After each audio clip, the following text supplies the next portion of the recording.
Hello dear students, मेरा नाम है इंद्रजीत सिंह और हम मिल रहे हैं हमारे खूबसूरत प्यारे चैनल आरटी एकेडमी पर। आरटी एकेडमी पर हम क्या कर रहे हैं? मेरा नाम है इंद्रजीत सिंह, मैं आपको फिजिक्स पढ़ा रहा हूँ। क्लास 12th की फिजिक्स से बहुत लंबे समय से हम साथ में जुड़े हुए हैं। 20-22 लेक्चर्स में हमने इलेक्ट्रोस्टैटिक्स कंप्लीट किया, 8-10 लेक्चर्स हमने कैपेसिटर के किए और अब बारी है पूरे कोर्स के सबसे आसान से चैप्टर करंट इलेक्ट्रिसिटी। ऑल्दो ये बोर्ड के हिसाब से आसान है और ये वैसे कॉन्सेप्ट भी आसान ही होता है, डिफिकल्ट तो नहीं मानते, लेकिन अपने आप में ठीक ठाक वेटेज भी रखता है और ठीक ठाक कॉन्सेप्ट भी लेके आता है। कम चीजें नहीं है सीखने में। अच्छा, हम एक लेक्चर कर चुके हैं, बेसिक डेफिनेशंस, इंट्रोडक्शन कर चुके हैं। आज का agenda mechanism of flow of current in metallic wires. आज की कहानी शुरू करते हैं। नहीं किया सब्सक्राइब तो आरटी एकेडमी को सब्सक्राइब करें, शेयर करें। पूरे साल का कोर्स आपके बोर्ड एग्जाम्स के लिए हम पढ़ा रहे हैं। चलिए, कहां से कहानी शुरू होती है? Current is a scalar quantity. एक थोड़ा सा भ्रम है, करंट टेंसर है या स्केलर है, उसको दूर करते हैं। Current is a scalar quantity, stated fix, बात खत्म। आप टेंसर आंसर मत बोलिए, current is a scalar quantity. Scalar quantity, तो अगर मैं करंट लिखता हूं तो क्या आप कहेंगे इसमें डायरेक्शन नहीं है? तो जवाब है नहीं, इसमें डायरेक्शन है। मैग्नीट्यूड है, वो तो है ही, 2 एम्पीयर 4 एम्पीयर मैग्नीट्यूड ही तो है। तो फिर स्केलर कैसे हुआ? स्केलर ऐसे हुआ कि ये वेक्टर लॉस को फॉलो नहीं करता है। तो हम कहते हैं कि डजंट फॉलो वेक्टर लॉस। ये किसी कीमत पर वेक्टर लॉस को फॉलो नहीं करता। वेक्टर लॉस कौन से? Vector laws of addition. आप ध्यान रखें, मैं बार बार स्टेट कर रहा हूं इस बात को कि आप करंट को टेंसर ना बोलें, करंट को स्केलर बोलें। स्केलर भी टेंसर ही होती हैं, वेक्टर भी टेंसर ही होती हैं। इसलिए if you call current as a tensor quantity, you must call displacement also as a tensor quantity. इसलिए आप इसे स्केलर कहें। कैसे? इसका कोई एग्जांपल बताइए। तो देखिए एग्जांपल क्या। मान लीजिए यहां से, ये बहुत फेमस एग्जांपल है, सारी किताबों में यही दिया होता है और ये काफी अच्छा भी है। जैसे यहां से 4 एम्पियर्स का करंट आ रहा हो और यहां पर 3 एम्पियर्स का करंट आ रहा हो और दोनों के बीच में 90 डिग्री का एंगल हो, तो लॉजिकली आप ये बोल सकते हैं कि आगे 7 एम्पियर्स का करंट जा रहा होगा। बट इसी चीज को बच्चा आप ऐसे सोच सकते हैं कि अगर आगे 4 मीटर का डिस्प्लेसमेंट था और परपेंडिकुलरली 3 मीटर का डिस्प्लेसमेंट था, तो जो नेट डिस्प्लेसमेंट था वो 7 नहीं था, 5 था। तो डिस्प्लेसमेंट को ऐड करने का तरीका बिल्कुल अलग है और करंट को ऐड करने का सिंपल तरीका है वही पुराना basic algebra of numbers. Vectors का अलजेब्रा फॉलो नहीं कर रहे। इस वजह से इनमें हम कहते हैं कि डायरेक्शन तो है, लेकिन ये वेक्टर लॉस ऑफ एडिशन को फॉलो नहीं करते, तो current is a scalar quantity. इस बात को ध्यान रखिएगा, पेपर में अगर आए तो आप चमत्कार में से टेंसर ना लिखाएं, ये गड़बड़ है, नंबर कटेंगे इसके। डायरेक्शन ऑफ करंट होती है भाई, डायरेक्शन ऑफ करंट ये तो होता है कि डायरेक्शन ऑफ करंट है। तो लेट्स से हमारे पास कोई वायर है, इस वायर में सपोजेबली इस तरफ एक करंट माना गया जिससे बोला गया I है, तो करंट इस दिशा में जा रहा है। ठीक है, अच्छी बात है, करंट की दिशा ये बता दी गई। करंट की दिशा है बट ये वेक्टर नहीं है, इस बात पे और गौर करिएगा। कैसे दिशा मानी गई समझे। दो तरह के चार्जेस हैं, एक पॉजिटिव और एक नेगेटिव। ये फ्लो करेगा तो भी करंट आएगा और ये फ्लो करेगा तो भी करंट आएगा। तो किसके डायरेक्शन को करंट की डायरेक्शन माना जाए? तो हम कहते हैं direction of flow of positive charge is taken as direction of current। यानी कि जो डायरेक्शन पॉजिटिव चार्ज के फ्लो की है उसे ही करंट की डायरेक्शन माना जा रहा है। इसका उल्टा direction of current is opposite to that of direction of negative charge flow. मतलब जहां जहां नेगेटिव चार्ज जा रहा है उसका ऑपोजिट बेटा करंट जा रहा है, और जहां पॉजिटिव चार्ज जा रहा है वहां पर करंट जा रहा है। इसको कैसे समझे? ऐसे समझे कि मान लीजिए कि कुछ पॉजिटिव चार्जेस हैं, वो इस दिशा में फ्लो हो रहे हैं, किसी स्पीड v से ड्रिफ्ट होते जा रहे हैं, तो हम कहेंगे हमारे करंट की दिशा यही है। पर इसी की बजाय अगर हमसे कोई कहे कि नेगेटिव चार्ज है और नेगेटिव चार्ज इस दिशा में v वेलोसिटी से जा रहा है, तो वी वुड से कि जो हमारा करंट है वो लेफ्ट साइड में है। अच्छा, तो अगर यहां पर हम देखें कि अगर ये करंट पॉजिटिव चार्जेस की वजह से, तो तय बात है कि करंट की डायरेक्शन में पॉजिटिव चार्ज होंगे, और अगर ये चार्ज नेगेटिव के फ्लो की वजह से है तो नेगेटिव पक्का पीछे फ्लो कर रहे होंगे, जिसकी वजह से करंट जो है हमारा वो आगे आ रहा है। क्लियर है मेरी बात? This is how we determine the direction of current. अच्छा, मेटालिक कंडक्टर्स में हमारे पास सिर्फ इलेक्ट्रॉन ही फ्लो होने के लिए होते हैं, तो जहां इलेक्ट्रॉन्स फ्लो होंगे, इलेक्ट्रॉन बीइंग नेगेटिवली चार्ज, जहां इलेक्ट्रॉन जा रहे हैं उसका ऑपोजिट हमारा करंट आएगा। अच्छा, चलिए आगे बढ़ते हैं, आगे की बातें करते हैं। Drift is necessary for current. मान लीजिए कि आपके पास मेटालिक कंडक्टर कोई है, and that metallic conductor contains a lot many free electrons to move. क्या वो रुके हुए हैं? जवाब है नहीं, लगातार दौड़ रहे हैं। लगातार दौड़ रहे हैं तो किसी भी कंडक्टर को छूने में करंट नहीं लगता जब तक उसमें बैटरी या फिर वो अपने बिजली के बोर्ड में लग जाए तब तक। तो क्यों किसी ऐसे कंडक्टर में जिसे किसी सोर्स से नहीं जोड़ा गया, किसी बैटरी वगैरह से नहीं जोड़ा गया, उसमें करंट नहीं लगता? नॉर्मल स्टील का ग्लास हाथ में लेते हैं, करंट नहीं लगता, उसमें क्या इलेक्ट्रॉन दौड़ नहीं रहे? दौड़ रहे हैं। वो क्या रहा है? इसके पीछे जो छोटी सी थ्योरी है वो मैं आपको समझाता हूँ। कहा जाता है कि मान लीजिए आपके पास पॉजिटिव चार्ज, वो पॉजिटिव चार्ज स्ट्रेट लाइन में जाता है। थ्योरी है, ध्यान रखिएगा, इसको बदला नहीं जाता है। समय पर अगर कोई साइंटिस्ट बदले, आप बड़े हो गए साइंटिस्ट बने, बदले तो अलग बात है, पर जो थ्योरी अभी है वो ऐसी है कि इलेक्ट्रॉन दौड़ता है, किसी से टकराता है, कहीं और जाता है, फिर टकराता है, कहीं और जाता है, फिर टकराता है, कहीं और जाता है। बिल्कुल रैंडम है। वी कैन नॉट डिटरमाइन कि इलेक्ट्रॉन कब कहाँ जाने वाला है। बस होता ये है कि इलेक्ट्रॉन का जो नेट डिस्प्लेसमेंट है वो जीरो हो जाता है, और हम कहते हैं करंट इलेक्ट्रिसिटी की भाषा में, मोर स्पेसिफिकली इलेक्ट्रॉन का जो ड्रिफ्ट है वो जीरो है।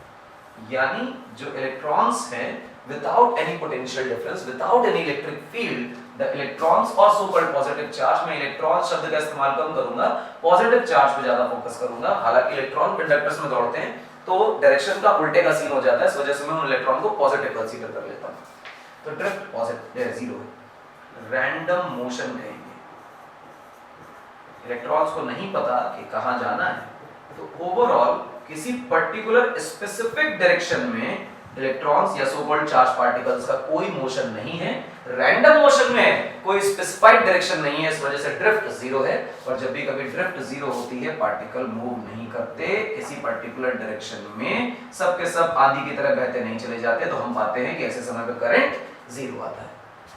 और जब भी कभी कुछ ऐसा हो जाए कि आपने एक पॉजिटिव चार्ज ले रखा है और आपने बाहर के किसी सोर्स से कोई एक्सटर्नल इलेक्ट्रिक फील्ड लगा रखी है, तो आप ये पाते हैं कि ये आगे जाता है, इधर आता है, फिर ये पहले जैसे इधर जाता है, फिर थोड़ा सा इधर जाता है, फिर आगे, फिर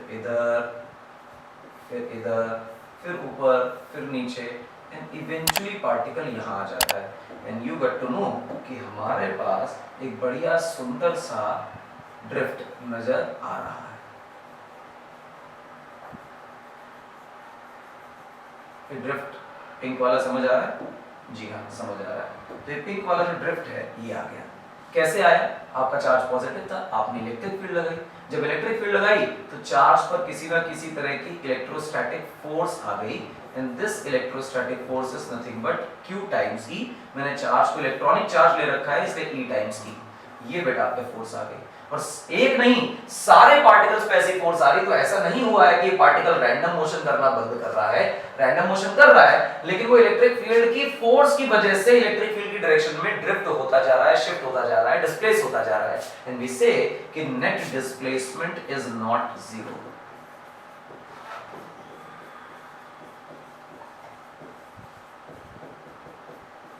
नेट डिस्प्लेसमेंट जीरो नहीं है, तो हम करंट की भाषा में क्या कहेंगे कि ड्रिफ्ट जो है वो जीरो नहीं है, यानी कि पार्टिकल पक्का एक पर्टिकुलर स्पेसिफिक डायरेक्शन में, कौन सा स्पेसिफिक डायरेक्शन है, जिस दिशा में इलेक्ट्रिक फील्ड लगा रखी है, इस पर्टिकुलर डायरेक्शन में ड्रिफ्ट होते जा रहे हैं, आंधी की तरह बहते जा रहे हैं। और जब ये चलते चले जाएंगे तो हम पाएंगे कि स्पेसिफिक डायरेक्शन में मोशन हो गया, स्पेसिफिक डायरेक्शन में मोशन हो गया।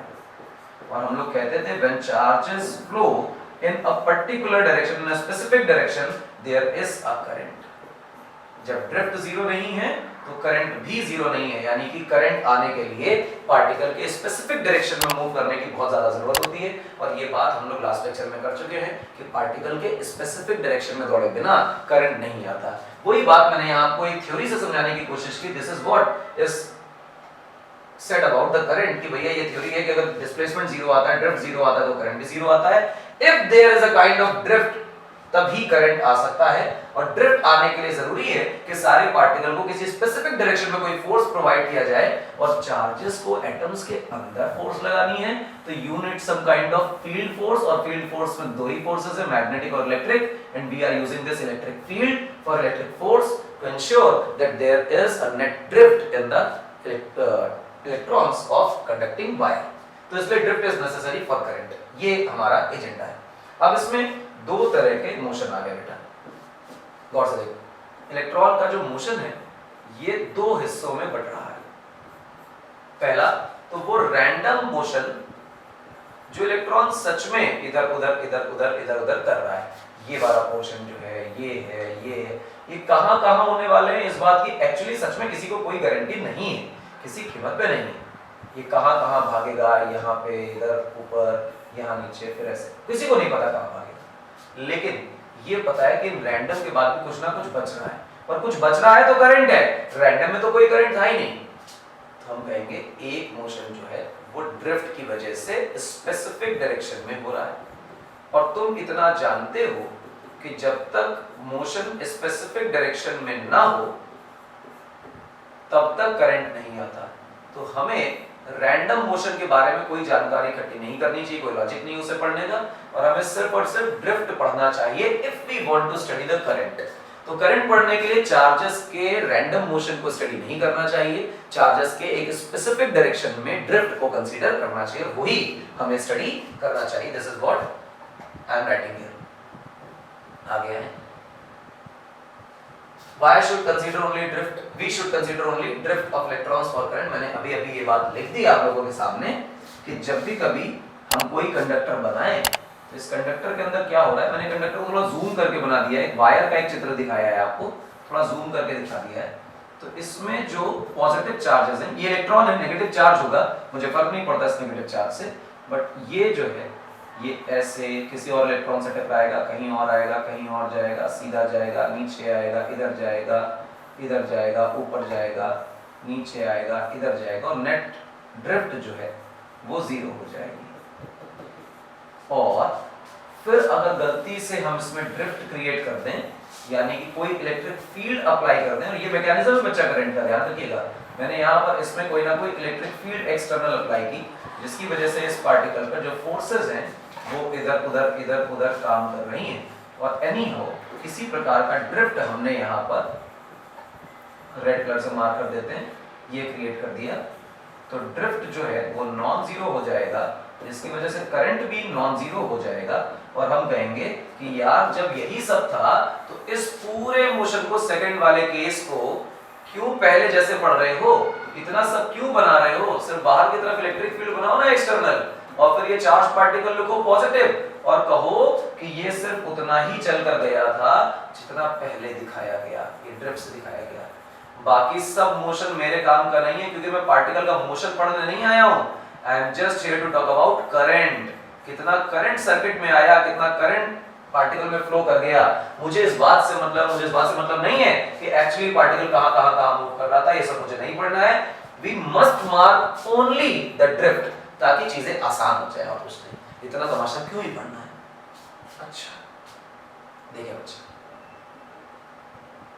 ड्रिफ्ट कैसे आती है, ड्रिफ्ट के आने का कारण, मान लीजिए कि आपके पास कोई चार्ज पार्टिकल, मैं पहले ही बता चुका हूं, एक्सप्लेनेशन में ये टर्म हो चुका है। पहली बात, पार्टिकल खुद क्यों मूव कर रहा है? एटम में है यार इलेक्ट्रॉन, एटम में है, हाँ, तो उसके पास अपना मोशन नहीं है, काइनेटिक एनर्जी है, तो मूव कर रहा है। दूसरे इलेक्ट्रॉन्स उसे रिपेल कर रहे हैं और हमारा न्यूक्लियस उसे अट्रैक्ट कर रहा है। इन इलेक्ट्रोस्टैटिक पोटेंशियल फील्ड्स के इन्फ्लुएंस में, इलेक्ट्रिक फील्ड्स में पार्टिकल पर लगातार फोर्स लग रही है, वो इधर उधर डा डा डा डा घूम रहा है और इलेक्ट्रॉन लगातार दौड़ रहा है। और यही क्रिस्टल लैटिस में होता है बेटा, किसी सॉलिड में इलेक्ट्रॉन लगातार घूमता रहता है और क्योंकि लगातार घूम रहा है और ये पोटेंशियल्स इरेगुलर हैं, रैंडम है, तो इलेक्ट्रॉन झक मार के अपनी जगह वापस आ जाता है और उसके पास कोई स्पेसिफिक डायरेक्शन नहीं है घूमने के लिए। But if you create a kind of electric field in a region of electrons, या जो चार्जेस आप मूव कराना चाहते हैं, इस रीजन में अगर आपने किसी प्रकार का इलेक्ट्रिक फील्ड डेवलप करने की कोशिश करी, तो एक इलेक्ट्रिक फील्ड आपके पार्टिकल पर कंटिन्यूअसली फोर्स लगाएगी और ये फोर्स अपनी दिशा में अपने चार्ज पार्टिकल्स को ड्रिफ्ट कराता जाएगा। तो this electric field is responsible for the drift. ठीक, तो हम यहां पर लिखेंगे इज रिस्पॉन्सिबल फॉर, अच्छी बात सुने, ड्रिफ्ट के लिए रिस्पॉन्सिबल इलेक्ट्रिक फील्ड। अब मैं आपको एक पुरानी बात बताता हूं, अगर इलेक्ट्रिक फील्ड की डायरेक्शन ये है तो आप यहां पॉजिटिव यहां नेगेटिव कंसीडर कर सकते हैं, यहां पर कोई ना कोई हायर और यहां कोई ना कोई लोअर कंसीडर कर सकते हैं पोटेंशियल। तो बेसिकली आपको हायर से लोअर की तरफ करंट या पॉजिटिव चार्ज जाता दिखाई देगा, तो इसका मतलब ये है to make a charge flow.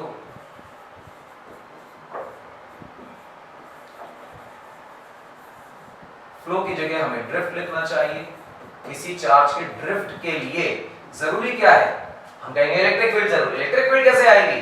Potential difference से आएगी। डेल्टा वी क्या है? पीडी क्या है? पेंड्राइव नहीं, potential difference is necessary.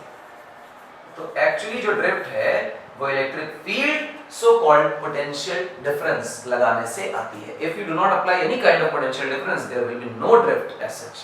Clear है? यानी कि ये बात इससे निकल कर आई कि अगर आप ऐसा ड्रिफ्ट चाहते हैं ताकि इलेक्ट्रॉन्स या जो भी चार्जेस आपके पास अवेलेबल हैं they flow in some certain direction, यानी ड्रिफ्ट होते जाएं, तो आपको इलेक्ट्रिक फील्ड अप्लाई करनी पड़ेगी। And in order to apply this electric field you have to create some potential difference between two points, और वहां उसकी वजह से इलेक्ट्रिक फील्ड डेवलप हो जाएगी। Source of this electric field, अभी मैंने ये बात बोली आपको, source of this electric field is nothing but your potential difference. और जो पोटेंशियल डिफरेंस है, तो भैया पोटेंशियल डिफरेंस अप्लाई कैसे किया गया है ये भी तो बताओ, किस डिवाइस से? तुमने मंत्र थोड़ी पढ़ा है। इसके लिए एक डिवाइस यूज होता है which is called as battery. क्या डिवाइस है? Battery. Battery is a energy storing device. क्या है भैया ये? Energy storing device. ये डिवाइस एनर्जी स्टोरिंग है।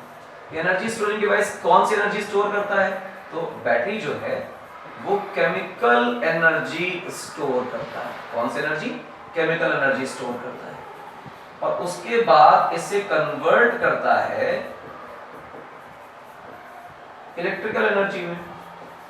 ध्यान रखिएगा, अब ये जो हमारी बैटरी है ये केमिकल एनर्जी को इलेक्ट्रिकल एनर्जी में स्टोर करती है और यही वो डिवाइस है which maintains the potential difference।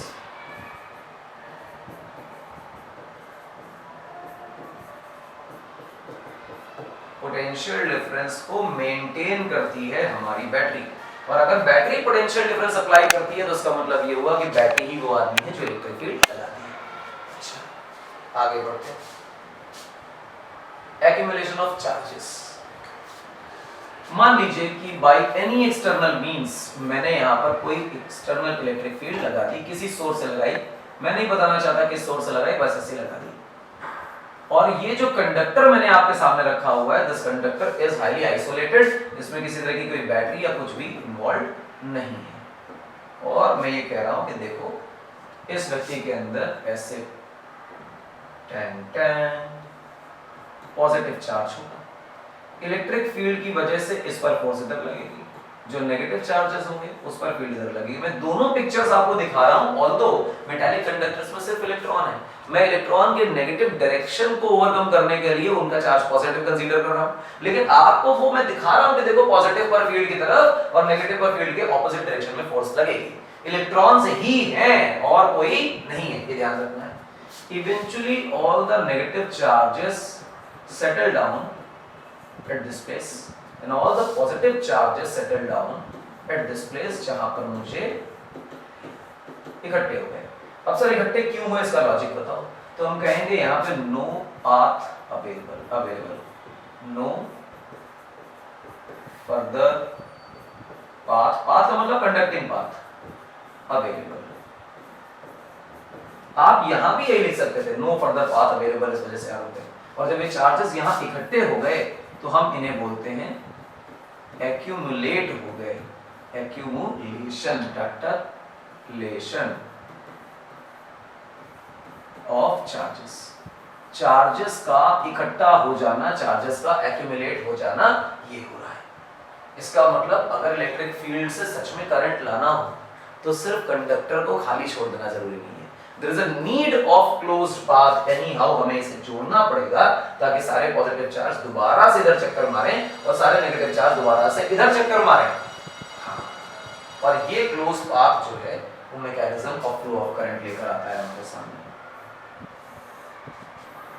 यहाँ हमने जो एक्सटर्नल फील्ड है, सो कॉल्ड फील्ड, उसे एक बैटरी से लगाया है। बैटरी का पोटेंशियल डिफरेंस मैं V बोल रहा हूँ। ये जो वायर्स हैं इन्हें हम connecting, plain wires, super conducting wires, ऐसा कई लोग बोला करते हैं। जो आपको बोलना है बोल लीजिए। खास बात यह है कि इन वायर्स की जो रेजिस्टेंस है वो 0 है, क्योंकि 10th क्लास में पढ़कर आए हैं। इस वजह से जो पोटेंशियल डिफरेंस वायर्स के थ्रू आना है वो 0 हो जाएगा। तो अल्टीमेट बात यह है कि दीज वायर्स आर आइसो या इक्विपोटेंशियल, आइसो पोटेंशियल ना लेके इसे इक्विपोटेंशियल शब्द लिखना चाहिए, वही हम लोग इलेक्ट्रोस्टैटिक्स में यूज करते थे, equipotential. These wires are equipotential. अच्छा, इन वायर में पोटेंशियल का कोई चेंज नहीं आता। अब देखें, all the charges in the wire are, या कंडक्टर के अंदर सारे चार्जेस, मैंने सारे पॉजिटिव ही कंसीडर किए हैं, आर अरेंज्ड लाइक सोल्जर्स, क्योंकि मुझे इनके ड्रिफ्ट के मोशन से मतलब है, रैंडम मोशन से मतलब नहीं है, इसलिए मैं इन इलेक्ट्रॉन्स या सो कॉल्ड पॉजिट्रॉन्स या सो कॉल्ड पॉजिटिवली इलेक्ट्रॉन्स का रैंडम मोशन कंसीडर नहीं कर रहा हूं और मैं जानबूझकर इन पॉजिट्रॉन्स, पॉजिटिव इलेक्ट्रॉन्स को बिल्कुल सोल्जर लाइक्स अरेंज कर ले रहा हूं। और अरेंज करने के बाद मैं ये भी कहता हूं कि चलो इनके ऊपर फोर्स लगाई जाए। उसका कारण ये है कि यू सी कि some kind of electric field is always acting. किस दिशा में? इस दिशा में। थोड़ा सा इसको ऊपर कर दें, अच्छा लगेगा। और ये क्या लगा रखी है हमने लगा रखी है एक्सटर्नल इलेक्ट्रिक फील्ड। क्यों लगा रखी है अभी बताते हैं। पोटेंशियल डिफरेंस V है बेटा, लोअर एंड पे 0 पोटेंशियल मार्क करिए और हायर एंड पे V पोटेंशियल मार्क करिए।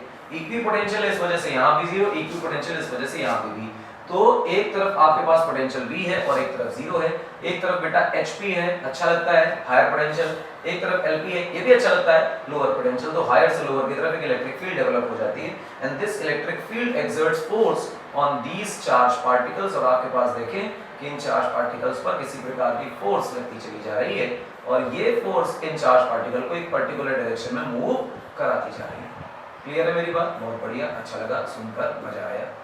और आगे बढ़े और आगे बढ़े और आगे बढ़े और आगे बढ़े और आगे बढ़े, सारे के सारे चार्जेस एक दिशा में ड्रिफ्ट हो जाते हैं। अब क्या हुआ, यहाँ पर आके एक्यूमुलेट होना चाहिए था, एक्यूमुलेट नहीं होंगे क्योंकि वायर में अभी कंडक्टिंग पाथ मौजूद है और सारे पार्टिकल चले जाएंगे। आप देखें कि इस क्रॉस सेक्शन में जो पार्टिकल बैठा हुआ है, इस क्रॉस सेक्शन में बैठे हुए पार्टिकल से अगर मैं पूछूं कि तुम्हारी एनर्जी कितनी है, तो वो कहेगा चार्ज है E और पोटेंशियल है V, तो एनर्जी है EV।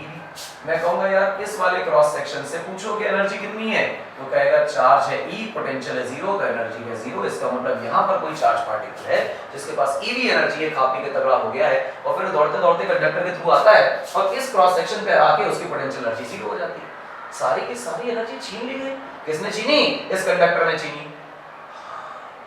ये एक इलेक्ट्रॉन के साथ हो रहा है? नहीं, तो सबके साथ हो रहा है, क्योंकि सारे इलेक्ट्रॉन यहां से आ रहे हैं, यहां जा रहे हैं, यहां से आ रहे हैं, यहां जा रहे हैं। वो क्या रहा है? जो भी हो रहा है, यहां पर इलेक्ट्रॉन आया, कंडक्टिंग पाथ में आया, ये प्लस ये माइनस।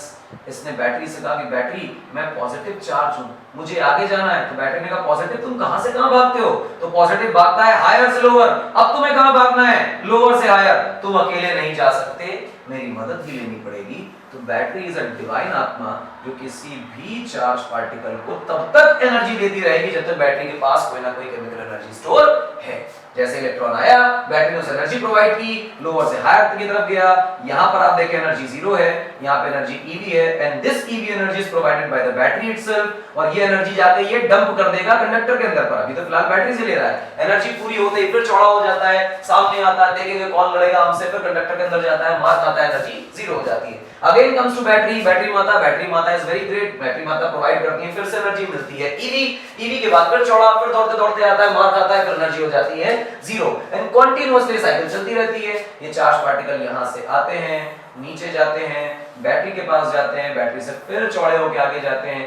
एंड अगर आप किसी एक पर्टिकुलर क्रॉस सेक्शन से ये सवाल करें कि भैया जो चार्ज आपसे क्रॉस हो रहे थे वो किस दिशा से थे, तो ये हमारी क्रॉस सेक्शन कहेगी कि लेफ्ट से चार्ज आ रहे हैं और राइट में जा रहे हैं, लेफ्ट से आ रहे हैं, राइट में जा रहे हैं, लेफ्ट से आ रहे हैं, राइट में जा रहे हैं, लेफ्ट से आ रहे हैं, राइट में जा रहे हैं। इसका मतलब ये है कि इस क्रॉस सेक्शन से किसी पर्टिकुलर डायरेक्शन में कुछ चार्ज फ्लो होने लग गया, वो सारा चार्ज ड्रिफ्ट हो रहा है किसी एक ही डायरेक्शन में। दिस क्रॉस सेक्शन सेज कि लेफ्ट से राइट में चार्जेस मूव कर रहे हैं, और जब ऐसा हो रहा है तो हम कहेंगे कि कोई करंट फ्लो हो रहा है। करंट फ्लो हो रहा है, मजा आ गया। This is the mechanism of current, ऐसे करंट फ्लो होता है। दूसरी बात बोलता हूं यार, यहां पे एनर्जी ईवी थी और यहां पे एनर्जी जीरो हो गई, वाई से एनर्जी गई कहां? गई तो कंडक्टर के अंदर। इस एनर्जी का हुआ क्या? एसी चला इससे, फैन चला इससे, बल्ब जला इससे। जो आपके इलेक्ट्रिकल अप्लायंसेस जिस पे आप हमें देख रहे हैं, ये भी एनर्जी से ही चल रहे हैं, और ये इलेक्ट्रिकल एनर्जी इन्हीं चार्ज कैरियर्स के थ्रू आती है, कंडक्टर को मिलती है, and this electrical energy is being converted into different types of energies. Light energy में कन्वर्ट होगा, साउंड में कन्वर्ट होगा, मैकेनिकल एनर्जी में कन्वर्ट होगा, और ये कन्वर्जन डिवाइसेस कर रहे हैं। जो मैंने कंडक्टर सिलेंड्रिकल आपको बना के दिखाया, ये इलेक्ट्रिकल सिंबल्स हैं। मैं इलेक्ट्रिसिटी में ऐसे सिंबल इस्तेमाल करूंगा, लोग करते हैं, लेकिन आपके लिए ये जो सिंबल्स हम इस्तेमाल कर रहे हैं, इनकी जगह पर रियल केसेस में एसी, टीवी, फ्रिज, हमारा फैन, हमारी lights and so on different electrical appliances हुआ करते हैं। तो ये इलेक्ट्रिकल अप्लायंस, यानी इलेक्ट्रिकल अप्लायंस जो है ना, ये कंज्यूमर है। कंज्यूमर का मतलब ये वो है जो एनर्जी जो है खा रहा है, कंज्यूम कर रहा है, यूज कर रहा है। यूज करने का मतलब इस एनर्जी का इस्तेमाल करके लाइट जलाई जा रही है, टीवी चलाई जा रही है, सिस्टम चलाया जा रहा है, डिजिटल बोर्ड चलाया जा रहा है, आप फोन चला रहे हैं, एसी चल रहा है। एंड बैटरी जो है बेटा, ये सोर्स है कि भाई साहब आपको कुछ एनर्जी इस्तेमाल करनी है, यस सर, जो एनर्जी इस्तेमाल करनी है आएगी कहां से? सोर्स से। क्रिएट थोड़ी हो रही एनर्जी, कहीं से तो सप्लाई हो रही है। तो ये सोर्स अपने अंदर एनर्जी स्टोर कर रहा है और ये सप्लाई कर रहा है अप्लायंस को, यानी कंज्यूमर को। यानी ये एक तरह से गोदाम है जहां पे बहुत सारी एनर्जी स्टोर्ड है, वहां से ट्रक बाय ट्रक ये छोटे-छोटे इलेक्ट्रॉन ट्रक छोटे-बड़े ट्रक आते हैं, यहां से माल लोड करते हैं, यहां अनलोड करते हैं, ईवी एनर्जी लेते हैं, ईवी एनर्जी देते हैं, ईवी एनर्जी लेते हैं, ईवी एनर्जी देते हैं, और इस तरह से करंट कंटीन्यूअसली फ्लो हो जाता है। और इसे हम कहते हैं mechanism of flow of current. Energy का भी लोचा है इसमें। तो ध्यान दीजिए कि बैटरी क्या कर रही है, ध्यान दीजिए कि मैकेनिज्म फ्लो कैसा है, पॉजिटिव चार्ज कहां फ्लो कर रहे हैं, नेगेटिव कहां फ्लो कर रहे हैं, इस तरह की बातें आप दिमाग में रखिए। फिलहाल आज का एजेंडा क्लियर होता है। आज का एजेंडा इसी mechanism of flow of current को लेकर था। मेरे हिसाब से आपके सारे के सारे कॉन्सेप्ट्स क्लियर हो गए होंगे कि किस तरह से mechanism of flow of current होता है। अगला जो हमारा लेक्चर होगा उसमें हम ड्रिफ्ट वेलोसिटी और ओम्स लॉ, कंडक्टिविटी, रेजिस्टेंस क्या होता है, इनकी बातें करेंगे, थोड़ा बहुत ग्राफ देखेंगे। अगला लेक्चर जो है वो वेल डिटेल्ड होगा, और क्योंकि हमने इंट्रोडक्शन 2 लेक्चर्स में कर लिया है और थोड़ा बहुत मैकेनिज्म आपको सिखा दिया है, तो अब हम ग्रेटर डिटेल्स में और टेक्निकल टर्म्स में एंटर कर सकते हैं। तो we will enter into the technicalities of current electricity. Next lecture से हम बहुत टेक्निकल हो जाएंगे और बहुत डिटेल डिस्कशन कर रहे होंगे, यानी कि अब बहुत एक्सप्लेनेशन वाला नहीं, बिल्कुल कोर हार्डकोर बातें कर रहे होंगे अगले लेक्चर से। तो फिलहाल आज के लिए इतना काफी है। और आज की एजेंडा क्या हो गया भैया? आखिरी एजेंडा तो आपको थैंक्स बोलने का है। तो बहुत बहुत धन्यवाद हमें देखने के लिए, पूरे साल ऐसे ही खूबसूरत वीडियोस को देखने के लिए जो आपके बोर्ड्स के कॉन्सेप्ट्स क्लियर करते रहें, हमें फॉलो करते रहिए। मेरा नाम अमरजीत सिंह है, आरटी एकेडमी पे मैं पढ़ा रहा हूँ। नहीं किया है शेयर तो भैया शेयर करो, नहीं किया है सब्सक्राइब तो भैया सब्सक्राइब करो। करते रहो और करते रहो और करते रहो और मिलते रहो अगले लेक्चर में। अगले लेक्चर में हम मिलेंगे ड्रिफ्ट वेलोसिटी के साथ और करंट के ओम्स लॉ के साथ। तब तक के लिए थैंक यू।